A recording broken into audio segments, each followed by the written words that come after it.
A survey photograph sits in the Operation High Jump collection at Ohio State University. Flight date, February 1947. 1,000 square kilometers of bare rock in open, unfrozen lakes inside Antarctica.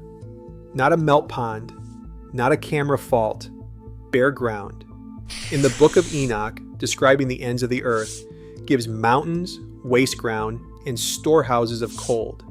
It never describes that ground as covered. The Book of Enoch was removed from the Bible at the Council of Laodicea in 364 AD, banned, hidden, called dangerous. The Antarctic Treaty followed in 1959. It did not close Antarctica. It closed it to anyone without a government behind them. Every route in still runs through the people who decide what gets published. In the next several minutes, you'll see what the text records, what those flights photographed, and why that ground is still ground you cannot reach. If forbidden biblical history fascinates you, hit subscribe. Every week, we uncover what Scripture recorded and Antarctica confirms. But here's what makes this stranger.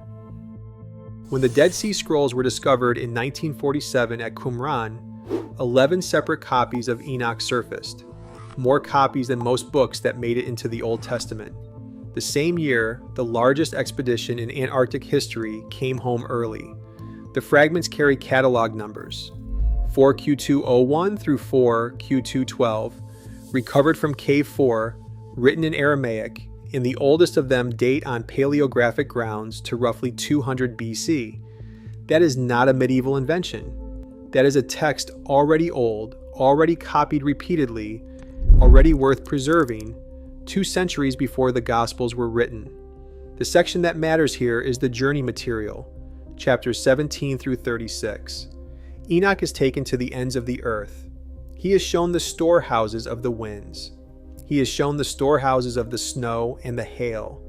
He is shown mountains, and he counts them, and he describes them as reaching toward the firmament above. He is shown the gates through which the cold comes out. Read that as an inventory instead of a vision, because that is what it reads like. Not a hymn, a list. The Aramaic material was assigned in the early 1950s to Joseph Mielik, a Polish priest and one of the most gifted scroll scholars alive. He held the Cave 4 Enoch fragments for roughly 24 years before publishing them in 1976. And the full working notes he was known to have compiled never appeared in print. He died in 2006. What he knew about the reconstruction that he did not publish went with him. Michael Knibb's Oxford text from 1978 is the academic standard, and it prints the geographical passages without comment. Ephraim Isaac, working from the Geza in 1983, preserves the same detail. George Nickelsburg's commentary from 2001 identifies the geography as traditional and mythic and moves past it. Robert Henry Charles, in 1906, footnoted the strangest of the directional passages and carried on. None of them are lying. None of them are hiding anything. But not one of them stops and asks whether a text that lists mountains, waste ground, and cold storehouses at the extreme south might be listing something that is actually there. Now the other half. Operation High Jump. Task Force 68. 13 ships, roughly 4,700 personnel, 33 aircraft, under the command of Rear Admiral Richard Byrd. It remains the largest expedition ever mounted to Antarctica by any nation, before or since. It was scheduled for 6 to 8 months of survey work. It was home in under 2 months. And on the 11th of February, 1947, a Navy flying boat crew under Lieutenant Commander David Bunger flew inland from the Shackleton ice shelf and found something the flight plan had no category for.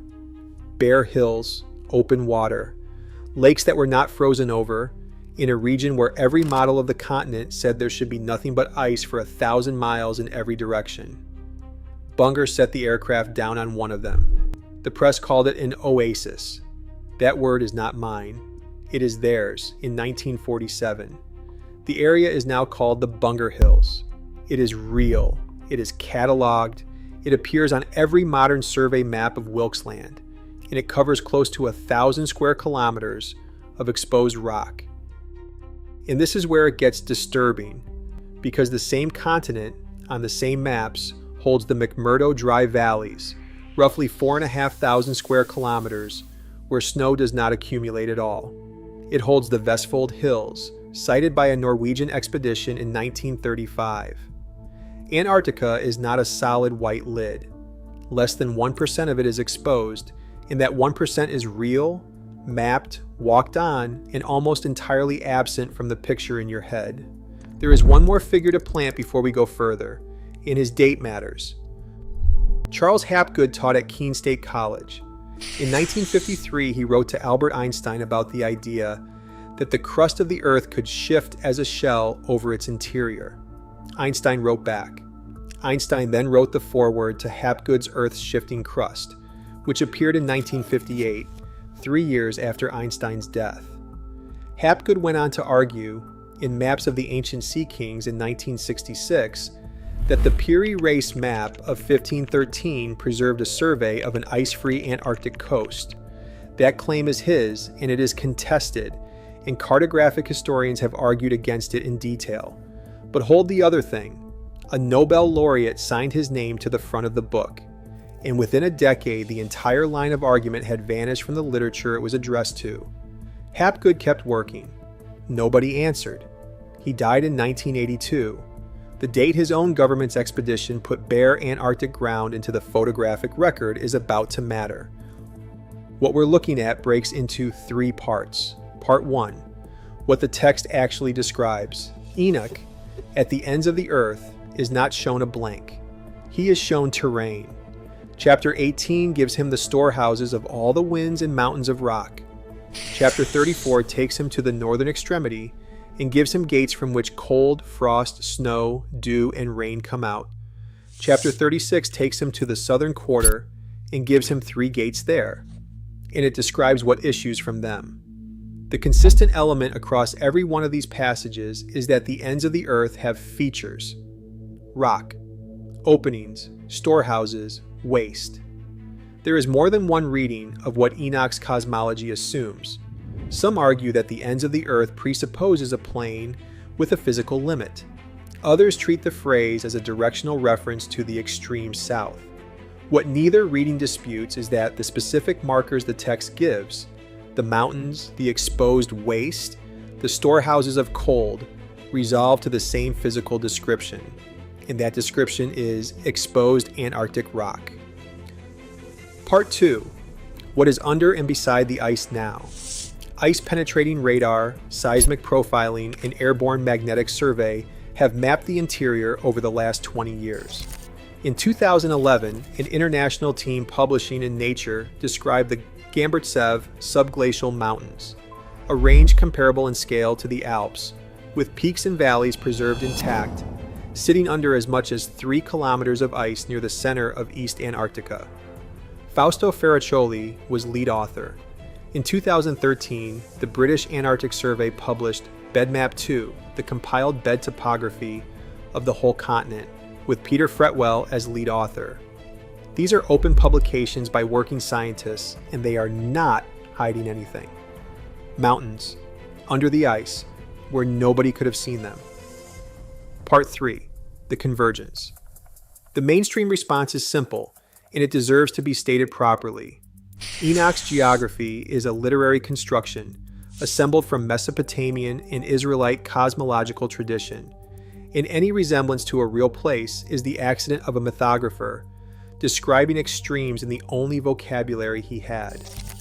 That is a reasonable position held by serious scholars, including Nickelsburg, but it does not account for the shape of the description. Myth describes the ends of the earth as nothing, or as fire, or as void. Enoch describes them as an inventory of surfaces and openings, in the same register he uses for the storehouses of hail. In the physical reality of the far south, is an inventory of surfaces and openings that nobody in the 2nd century BC had any means of visiting. What modern readers don't realize is how closely this matches the actual sequence of discovery. Every generation that has gone looking has found more ground and less lid. Scotsmen found the Dry Valleys in 1903. The Norwegians found the Vestfold Hills in 1935. Bunger found his hills in 1947. The radar found mountains under 3 kilometers of ice in 2011. The text said there was terrain there. Every survey since has found terrain there. Bare ground. Hold on to the 11th of February, 1947, because the paperwork around that date is the next part. The suppression starts at the Council of Laodicea in 364 AD. Roughly 30 bishops met in Phrygia and issued 60 rulings. The 59th forbade the reading of uncanonical books in church. And here is the detail that almost every telling of this story gets wrong, including the ones sympathetic to Enoch. The council did not name Enoch. It named no titles at all in that canon. It simply drew a line and left the sorting to the men on the other side of it. That absence is worth more than a naming would be. A book that is condemned by name can be defended by name. A book that is quietly outside the line has no hearing to attend. Jerome, compiling the Latin Vulgate around 400 AD, classified Enoch among the Apocrypha and moved on in a sentence. Augustine, in City of God, made the sharper argument. He conceded that Enoch had written something. He argued that the very antiquity claimed for the book was grounds for suspicion, because a text that old could not be shown to have come down through legitimate custody. The specificity was the problem. A vague book would have been safer. The Ethiopian church, operating outside Rome's reach, never accepted the line. It kept Enoch in scripture, and it kept copying it in Geza, and that is the only reason the complete text exists at all. James Bruce brought 3 manuscripts out of Ethiopia in 1773. One of them, Bruce 74, is in the Bodleian in Oxford. Charles produced the standard English edition in 1906, and he footnoted the geographical difficulties rather than pursuing them. And the second suppression starts 12 years before the Antarctic Treaty was signed. High Jump sailed with 13 ships and came home after 8 weeks of a 6-month schedule. Operation Windmill followed in 1947 and 48, tasked with ground truthing the aerial photography, and it went to the Bunger Hills. The official reporting on High Jump was not released as a single public body of material. Portions stayed classified for decades. In 1954, Byrd appeared on the television program Longines Chronoscope. On film, unambiguously, he described the polar region as the greatest unexplored area left on Earth, and he spoke of it as the direction from which an enemy could reach the country. He was not asked to elaborate. No follow-up interview was granted. He died in 1957. The Antarctic Treaty was signed in 1959 by 12 nations and entered into force in 1961. Article 1 bans military activity. Article 2 guarantees freedom of scientific investigation. Article 4 freezes territorial claims. Article 7 gives every consultative party the right to inspect any station, any installation, any ship or aircraft at any time without notice. Read those articles as a permit system, and the shape appears immediately. The treaty did not lock a door. It established who issues the keys. From 1961 onward, reaching the interior of Antarctica requires a national program behind you, because the national programs hold the aircraft, the ships, the fuel caches, and the stations. And the bodies that grant the access are the same bodies that review what comes out. One suppression started in 364 AD. The other started in 1947. Both suppressed the same thing. Here's what the declassified pages show. They show that the surprise was real. In 1947, the discovery of an ice-free region with liquid lakes was extraordinary enough to be treated as a headline, extraordinary enough to justify sending an entire follow-up expedition the next season to confirm it from the ground. And then it stopped being extraordinary. It became an entry. The Bunger Hills are now a line item, a station site, a set of coordinates in Wilkes Land that Australian and Russian programs have operated near for decades. Nobody suppressed it. Something more effective happened. It was filed. That is the real mechanism, and it works the same way on both sides of this collision. Charles did not burn the passage. He footnoted it. Laodicea did not name the book. It drew a line and let the book fall outside. The bare Antarctic ground was not hidden.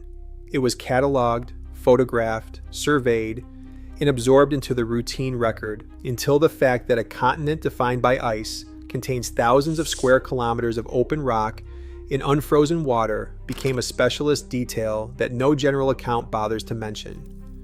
Ask yourself when you last saw an image of Antarctica that was not white. The temporal specificity is what makes this checkable. The 11th of February, 1947. The photographic record exists, held at Ohio State. The 1959 treaty. The 2011 Nature paper on the Gamburtsev Range. The 2013 BedMap 2 publication. Every one of those dates is real, and every one of those documents can be pulled. And here is where it lands on you. The bare ground exists. It has existed on the record since 1947, and you cannot go and stand on it, because every route in runs through the programs that decide what gets published. There is no permit counter. There is no application you are eligible to file. The continent is not sealed, and that is precisely the point, because a sealed door implies someone who could open it for you. What exists instead is a sponsorship chain with no entry point at your end. Researchers have tried to debunk the broader version of this. They argue correctly that the Peary Race Coastline claim advanced by Hapgood does not survive cartographic analysis, and that the southern landmass on that map is better explained by period drawing conventions in South American source charts. Granted entirely. It changes nothing here, because this collision never needed the map. The text describes exposed terrain and storehouses of cold at the ends of the earth. The Navy photographed exposed terrain in unfrozen lakes in 1947. Neither of those facts depends on a 16th century document being anything other than what its critics say it is: bare ground. The question is who has actually walked on it since. Now here's where it gets active. In February 2012, a Russian team from the Arctic and Antarctic Research Institute completed a borehole into Lake Vostok, a body of liquid water sealed under nearly 4 kilometers of ice for a period measured in hundreds of thousands of years. It was one of the most significant subglacial penetrations ever achieved. Drilling was then suspended, and the microbiological results that followed became the subject of a public dispute between researchers over contamination from the drilling fluid, with competing claims published and the question of what actually lives in that water left open. The full biological picture has never been settled in the way the scale of the achievement warranted. That is not a conspiracy. It is something quieter and more durable. A finding that cannot be cleanly resolved becomes a finding that stops being pursued. The high jump material follows the same pattern. Portions of the operational reporting have been released across decades, in pieces in response to requests, and the record remains partial in ways that no public explanation covers. Not withheld dramatically, withheld administratively. And underneath all of it sits the access structure. If you are not attached to a national program, you do not reach the interior. Not because a treaty forbids you, because the logistics belong to states, and states allocate them by their own criteria, and the criteria are not published as a schedule you could satisfy. The map exists. The passage exists. The convergence is not the mystery. The suppression of both is. 65 years after the treaty entered into force, why is the answer to who may go still a matter of sponsorship rather than process? Now let me be clear. I'm not saying there is a city under the ice or a doorway to the abyss at a coordinate in Wilkes Land, or that Enoch was handed a survey chart, but what the text describes when read carefully matches in structure and in specificity a continent that is not what you were told it is. What we have to confront is the simplest explanation that fits the evidence. A 2nd century BC text describes the ends of the earth as terrain rather than void. Antarctica is terrain rather than void. The bare ground exists, it has been on the record since 1947, and you cannot go and stand on it, because every route in runs through the programs that decide what gets published. The manuscripts remain in Oxum, behind stone, in a language most of the scholars arguing about them cannot read. Bruce 74 remains in Oxford, catalogued and cased. The high jump photography remains in Ohio, partially released. And the ground itself remains in Wilkes Land, and the only aircraft that can reach it belong to the programs that decide what gets published. The verse is still there. The fragments are still in K4's catalog, 4Q201 through 4Q212. The photograph is still in the file at Ohio State. Bare ground. The lakes are still unfrozen. Bare ground. The Gamburtsev Range is still under 3 kilometers of ice, mapped once and never sampled. Bare ground. And in a text the church removed from the Bible 17 centuries ago, the ends of the earth were never described as covered. Bare ground. The 11th of February, 1947. A Navy crew put a flying boat down on open water inside Antarctica and photographed 1,000 square kilometers of exposed rock, exactly where Enoch said the storehouses of the cold would be.